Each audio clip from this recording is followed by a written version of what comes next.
বিশ্বনবী মুহাম্মদুর রাসূলুল্লাহ সাল্লাল্লাহু আলাইহি ওয়াসাল্লাম বলেন, প্রিয় নবীজি আমার কত বড় সুসংবাদ দিয়েছেন। লক্ষ্য করুন, কত বড় খুশখবরি।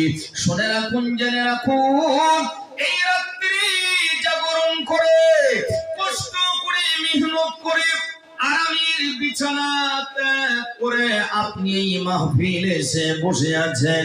এই পাঁচজন সাথী কুরআন হাদিসের আলোচনার মাজমা এই মজলিসে আপনি যে কিছুটা সময় ব্যয় করছেন, না না না না, বেকার যাবে না, বিফলে যাবে না।